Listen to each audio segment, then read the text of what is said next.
گفتگو ہے اس تعلق سے، لیکن اب گفتگو تو اصل موضوع اور ہے میرا، لیکن مختصر طور پہ مجھے چیزیں بیان کرنا ہے کہ جنگ آزادی میں ہمارے علماء اہل سنت کا کیا کردار رہا ہے۔ آج کوشش کی جا رہی ہے کہ علماء اہل سنت کو جنگ آزادی سے بالکل دور کر دیا جائے اور ایسا ظاہر کیا جائے کہ گویا علماء اہل سنت نے اس معاملے میں کچھ کام ہی نہیں کیا، اور یہ تک پروپیگنڈا کیا جاتا ہے کہ سنی علماء نے کیا کیا ہے سوائے کفر کے فتوے دینے کے علاوہ۔ لیکن میں کہتا ہوں قسم خدا کی، اگر جنگ آزادی کا تصور کسی نے دیا ہے تو وہ صرف علماء اہل سنت ہے، اور جنہیں آج آزادی کی جنگ آزادی کا ہیرو پیش کیا جا رہا ہے وہ اپنے وقت کے انگریزوں کے ایجنٹ اور انگریزوں کے دفعدار ہوا کرتے تھے۔ میں کچھ تاریخی حکایت یہاں آپ کو مختصر رکھوں گا، ورنہ اس پر تو ایک مستقل بیان کرنے کی ضرورت ہے۔ نتیجہ یہ ہوا کہ بہرحال ٹیپو سلطان کی شہادت ہوئی، کچھ تفصیلات آپ نے بھی دیکھی اور سنی ہوں گی، اور میسور جو ہے انگریزوں کے ہاتھ آیا۔ ٹیپو سلطان کی یہ کوشش ہے کہ انگریزوں سے اس ملک کو پاک کیا جائے، وہ کامیاب نہ ہو سکی، لیکن ٹیپو سلطان نے اپنی شہادت سے ایک بڑے اچھے اثرات مرتب کیے، اور ذہن و فکر پر آنے والے لوگوں کے لیے یہ اثرات چھوڑ کے گئے کہ شیر کی ایک دن کی زندگی بہتر ہے بنسبت اس سے کہ گیدڑ کی تم غلامی کی 100 سال کی زندگی کو پسند کرو۔ آزادی کی ایک دن بہت بہترین ہے 100 سال کی غلامی سے، اور یہی وہ ذہن تھا کہ جس نے 1857 میں پھر علماء علیہ سنت کو اس لائن میں کھڑا کیا۔ 1857 کا ایک بڑا انقلاب جس کو انگریزوں نے غدر کا نام دیا تھا، یہ ہندوستان کی تاریخ کا ایک وہ موڑ ہے کہ جہاں سے جنگ آزادی کی تحریک کی ابتدا بڑی پرزور انداز میں ہوئی ہے۔ سمجھ لیجئے، دوسرے لفظوں میں کہوں کہ 1857 میں وہی تاریخ ہے، 1857 وہی سن ہے جس تاریخ اور جس سن کو ہندوستان میں جنگ آزادی کے تصور کے بیج کو زمین میں بویا گیا، اور جب اس سے درخت نکلا تو نتیجہ یہ ہوا کہ وہ درخت ہی پھر آزادی کی شکل و صورت اختیار کرتا ہے۔ 1857 میں جو اس جنگ آزادی کے سب سے بڑے ہیرو تھے، اس میں ایک بڑی طویل فہرست ہے جس میں خصوصاً اس تحریک کے بانی اور اس تحریک کو شروع کرنے والے کہ انگریزوں کے اقتدار کو ختم کیا جائے، اس میں سر فہرست جس ذات اور شخصیت کا نام آتا ہے وہ علامہ فضل خیر آبادی ہے۔ اس کے بعد ایک اور حضرت سید کفایت علی کافی مراد آبادی، یہ اپنے وقت کے بہت بڑے جنگ آزادی کے مجاہد ہیں۔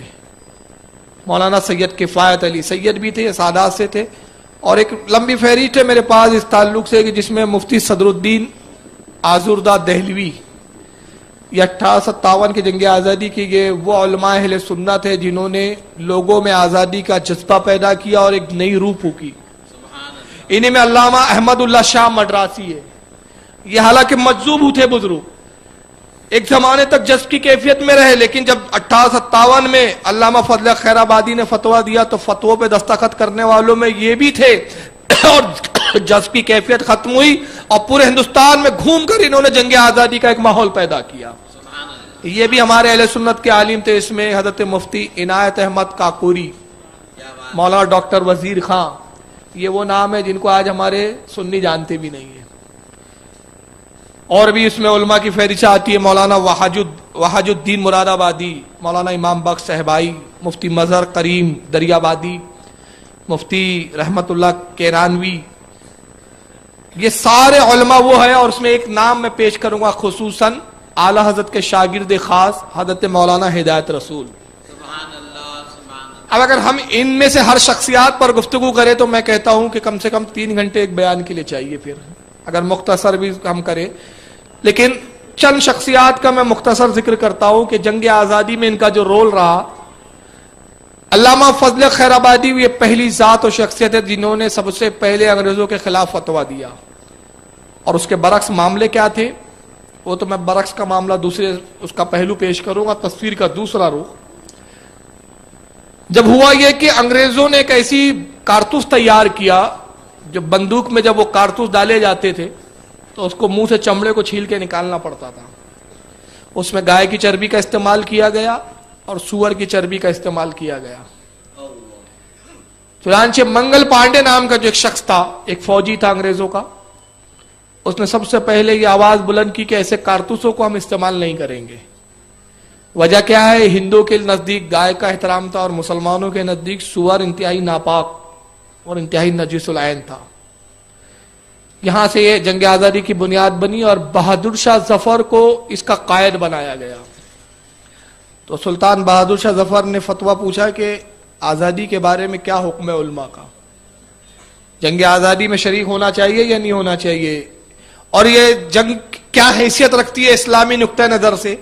تو علامہ فضل علامہ فضل حق خیرآبادی رحمۃ اللہ تعالی علیہ نے سب سے پہلا فتویٰ صادر کیا اور فرمایا کہ انگریزوں پر جہاد کرنا فرض ہے, ان کے وجود کو ہندوستان سے پاک کرنا ضروری ہے.